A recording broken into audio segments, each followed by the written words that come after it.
Everybody. I had to do this. Like I knew a little bit what was going on, with the scandals, but it seems like there's gonna be more names to come. So I know this normally ain't, a like a Bucks video, but it's just gonna be like an NBA video in general. But it will be, click as a Bucks edition of this. So cause Malik Beasley was like what was it like late in this early in the summer? He was caught. Possibly could be gambling, but I guess he was proven innocent, and right now he's not on the team yet. So one of those crazy things you're thinking like, okay, if he's proven innocent, like why no team didn't sign him by now? You know what I mean? So yeah, that's insane. But I heard a little bit, about the Chauncey Billups situation. That's why he couldn't coach. I think it was tonight's game or something like that. So yeah, this is crazy. But this is Yahoo Sports that I'm watching. I guess they're gonna explain more of it. So if you already seen it, I understand if you don't watch this, but this is just gonna be like for me. But if you haven't watched it, so you can just watch along with me. So we just go from there. So let's check it out. Let's break down the NBA's gambling crisis because on Thursday morning, 30-plus individuals were charged across two separate federal indictments, including Blazers head coach Chauncey Billups, guard Terry Rozier, and former NBA player Damon Jones. There were tens of millions of dollars of fraud involved here in what was a sprawling, multi-year, multi-state investigation. So let's get into that as a little bit of a facts here on what you got to know here. There's first of all two elements: a sports betting manipulation aspect and a rigged poker ring. And let's start with the sports betting manipulation here, which the NBA has called Operation Nothing But Bet. Pretty good name. Gotta give them credit for that. And the betting here involved four NBA teams: the Hornets, the Blazers, the Lakers, and the Raptors. We already know about Jontay Porter. He was banned for life. The FBI said in this press conference today that he was threatened by the mafia to participate because of his gambling debt. The defendants in this case are Eric Ernest, Marvez Farley, Shane Hennon, De Niro Laster, Damon Jones, a former NBA player and coach, and Terry Rozier, a current NBA player. Other co-conspirators were previously charged for their roles in the scheme, including former NBA player Jontay Porter. Between December 2022 and March 2024, these defendants perpetrated a scheme to defraud by betting on inside, non-public information about NBA athletes and teams. The non-public information included when specific players would be sitting out future games, or when they would pull themselves out early for purported injuries or illnesses. They relied on corrupt individuals, including Jones and Rozier. They also misused information obtained through long-standing friendships that they had with NBA players and coaches. And in at least one instance, they got their information by threatening a current player, Porter, because of his pre-existing gambling debts. Defendants used this non-public information to place hundreds of thousands of dollars in fraudulent bets, mostly in the form of prop bets on individual player performance. The bets were placed through online sports books and also in person at casinos. The defendants relied on a network of straw bettors to place the maximum amount of bets to increase their potential profits. Most of these bets succeeded, and the intended losses were in the millions of dollars. And that's just one detail here, and the others are really the big ones. This is the new information, and it all involves the year 2023.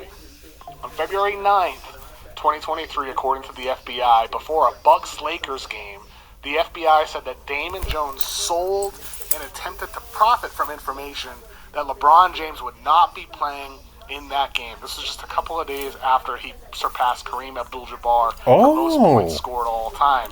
A source had told The Athletic that LeBron had no idea about it. Obviously, nothing would be admitted, but Damon Jones and LeBron had been teammates. They had worked together in the past as well. LeBron says he had nothing to do with it. Terry Rozier later in that same year, March 23rd, 2023. Rozier told defendants that he planned to leave a game early with an injury. He did leave that game early. $200,000 of wagers were placed on his unders in that game, and bets were paid out in the tens of thousands. And Rozier, according to the FBI, was there when they counted the money that they earned from that bet. One day later, on March 23rd, 2023, Chauncey Billups, who was the head coach of the Blazers at the time, told a defendant by the name of Eric Ernest that the Blazers would be tanking and that Damian Lillard would not be available. Dame is not cited. He's just called Player One in the report, but it is quite obviously Damian Lillard because of how things resulted at the end of that year. That information was not public at the time, but of course, somebody knew about it. So Chauncey and Terry Rozier, they've been immediately been put on leave by their teams here. Billups and Jones, they were involved in a separate gambling ring. And this is what the FBI has labeled Operation Royal Flush. These were rigged poker games. These occurred in the Hamptons, Miami, Las Vegas, Manhattan. But you got the mafia involved with Billups. And they say things never happen like in small market cities, bro. And everybody wants to go to the like big market city, and you get crazy things like that. So I'm a fan of some like big market cities, but it's like I'm cool staying at the Midwest. So, but then again, you know, things probably can happen here, but nothing like that, you know, in the Midwest hasn't happened, as far as I know. Maybe it is, you know, can correct me if I'm wrong, comment below if I am, but just from what I know. Billups and Jones, and they targeted wealthy victims, which they called fish. And these fish were enticed to play in these games because it was a chance to play with former NBA players. And, well, these guys show up to play poker, and, well, guess what? The dealers, the players, Jones and Billups are all in on the scam. They were systematically defrauding victims of tens of hundreds or thousands of dollars per game. Man, Chauncey Billups' coaching career is going to be over. This is crazy. They're like Damian Jones. Like, I know, like, I seen him as a player that did play, but it's like y'all got like a coaching job that is at least pays like very decent money, better salary than I'm making right now at my job, but still, like, I don't know. I guess some people, you know, they probably have like bigger problems on their life, and they decide, you know, just to, you know, like honest gambling, you know, like go to casinos and stuff like that is one thing, but you know, trying to like rig stuff, I don't know. That probably gets some people like puzzled, like gambling, especially like you have some people that like addicted to it and can't stop until, you know, it's over for them. So yeah, like I said, me just go to the Potawatomi stuff, just spend like a certain amount of money. Then when I'm out, I'm out. I'm not trying to do any more or anything like that, or at least like leave with like something. So, or when I'm at a point like getting low, nope, I'm done. Well, you know, the safe bet is always like just do lottery tickets. So yeah, let's just keep watching. These defendants, which include former professional athletes, used high-tech cheating technology to steal millions of dollars from victims in underground poker games that were secretly fixed. Wow. The games in the New York area were backed by the Bonanno, Gambino, and Genovese crime families of La Casa Nostra. What if you can create your own website by saying, this is what I want? That's With just, clicks, you can. still, it's insane. It really is. And how'd they cheat?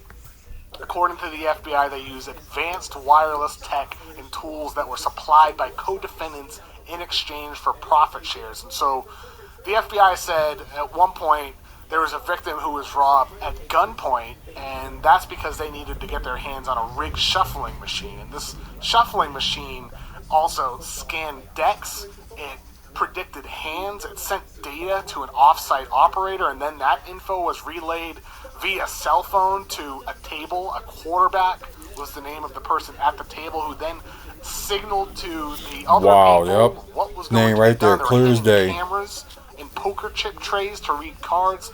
There's contact lenses or eyeglasses used to detect pre-marked cards. There was an x-ray table designed to view face-down cards. And Chauncey Billups and Damon Jones were involved in this business. So the FBI, they've been working on this investigation now for multiple years, and they say victims have lost over $7 million. One of them lost $1.8 million.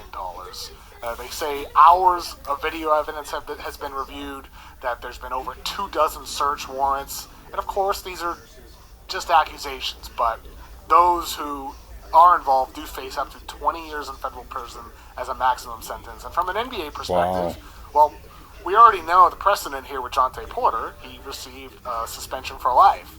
That's clearly on the table for Chauncey Billups and Terry Rozier. But the NBA's integrity... Okay, yeah, now I know what they're talking about. Jontay Porter, he was with Toronto, and he got in trouble last season for it and got banned from the NBA for life. And I think it was like his second year in the NBA. So, it's like, I get it, like, at times, for some people, like, money is the, like, root of evil at times. Because, you got to pay bills, all this stuff, and, yeah, it's, it does get kind of hectic, so I believe that. So, I just think it's like, okay, if you had, millions and millions of dollars and stuff like that, and you were trying to, like, make more, invest in something. And guaranteed, like, you invest in, like, a, maybe, like, a store, shop, or, like, a good business or something that's, like, legit and stuff like that, believe me, you will get some returns, at least. And not, all this other crap. You know what I mean? Is at risk here, too, because earlier this year, the NBA got notified about unusual betting activity related to Terry Rozier. Okay, I'll check it. What did their investigation find? Well, they said that he did not violate NBA rules. Oh. Okay, so months later, he's being arrested, and you get Kash Patel and the whole FBI up there talking about how Terry Rozier has been arrested. How are we supposed to trust the NBA here after, how they handled Tim Donaghy? How are we supposed to trust what they're going to do with the Clippers and the whole Kawhi and aspiration scandal? Oh, yeah. Right, I did forgot about that Kawhi Leonard and Los Angeles Clippers situation. Right now, we got the owner said, like, he has nothing to do with it, but I guess it's one of the things. Either he's telling the truth or he's lying about it. So, yeah. It's... Wow. Rozier, and just months later he's arrested, and the entire FBI is out there talking about it. Just strange, I mean, ultimately I'd say, wasn't this all inevitable? I mean, this is the NBA. They got in bed with sports books, plus legalized betting expansion, plus the very explosive and popular player prop markets. All of that equals elevated risk, and elevated risk has led to literally everything we're talking about today. So, does reform need to happen? I'd say so. But I don't have any perfect solutions here, because frankly, I don't think there are any. You could say that, ban player prop betting, but then they're just going to go through another door. They're going to find something else to do, and I'm curious of what... that is a good point, because, after they get out of jail and, they're going to be, like, if they lost their assets and stuff like that, they probably will do something else to try to make more money and try to be more clever about it. That's a scary thing. And I think it's what leads to people like, watch the NBA and stuff like that. It's like, you heard about, those referee scandals too. And, back then, I think it was like 20, 30 years ago about the referee scandals. Yeah, and of course, the situation with the NFL's like referees and stuff at one point, when a lot of teams end up getting screwed and all that stuff. So who knows if it's all like linked up? So you never know. I don't know, it's just hard to believe, and plus, with the situation they said that was with the Lakers and Bucks game, that Damian Jones were like betting like LeBron would not be there, and yeah, the Bucks did win, but still, it's just crazy. It just really is. Like, why risk your life, to do something like that? The video I sent you had some more names. Oh, I had more names. Yeah. Okay. So I guess there's more names to look up. Besides, the ones that, they just announced. And like I said, with the like other situation, like I said, with Malik Beasley and but right now, they're saying he's clear, or maybe, his name probably got brought back up again. Who knows? But yeah, all Malik Beasley's gambling, happened when he was with the Bucks. So, and they claim right now he's clear, but crazy situations probably can happen. So, it's like a wait and see. So, let me just finish this video up and all that. What you think, though? I'd love for you to leave some comments, suggestions, thoughts. How should leagues handle this? And while you're down there, please make sure to subscribe. And I'm sure this is only the beginning, because the FBI has already provided the name of the documentary for us. Nothing but bet. Yeah, that's funny. But yeah. Wow, it just like makes me want to like scratch my head.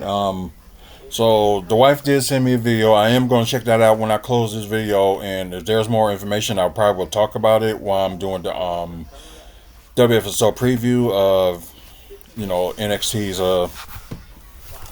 Halloween Havoc. But I don't know, he's just lost for words. And it's like, you have enough, the NBA scandal. The referee scandal.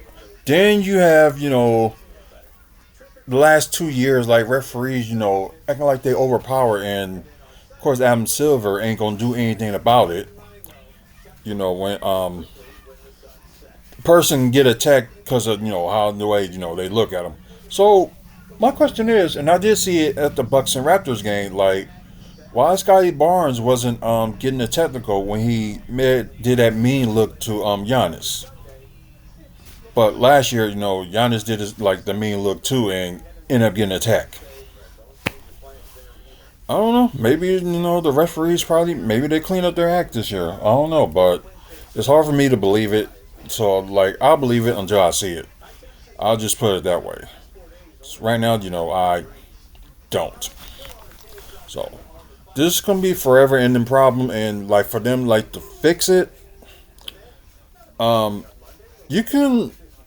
I know it's gonna be tricky and it may be wrong, but maybe put that on their contract. You caught by anything doing like gambling or anything like that, your contract is terminated, and either you're suspended for maybe a few years. Then after that, or they can ban them from the NBA for life, like they did with Dante Porter that was playing with the Raptors. So that could be something. So I don't know. It all depends. They can do with their contracts, but at the same time, the NBA got to do something on their end too when it comes, because I know people was playing a lot with the load management and stuff like that, and yeah, I was one of them. If a player feels great, then they feel great. But at the same time, I know people want their players to rest, but pick a perfect time to do that. If it's a home game, yeah, let them rest.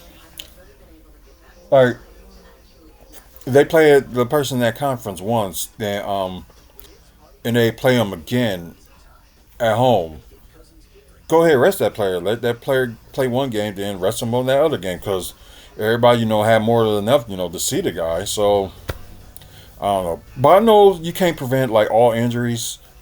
I can understand that. But at the same time, it's yeah, you got to stop all these, inside leaks. I don't know. What are y'all thoughts about it? Just comment below. Let me know. Please like and subscribe. We're trying to get to 1,000 subscribers. when we do that, we will start giving giveaways and stuff like that. So, please subscribe and stay tuned. Also, check out the website wrestlingfanspeakout.weebly.com for upcoming events, wrestling wise in the Midwest, meet and greets and videos like this and all that good stuff. So, get a chance to check it out. Thanks for our sponsors and thank the people that we're sponsoring, like Slam Championship Wrestling, Maddie's Mary, and Legacy Pro Wrestling. And thank our sponsors, Midwest Wrestling Collectibles and Gray Scott Sports Cards. So all their information is on our sponsor page. So give them a check out. And until the next video, man up, woman up, face up, and check on your mental health and check on your friends that's suffering from like mental health. So they may need you when they don't know it. So yeah, please check on them. But see you later, and yeah, we might have more. So, well, who knows? So, but then again, see you later.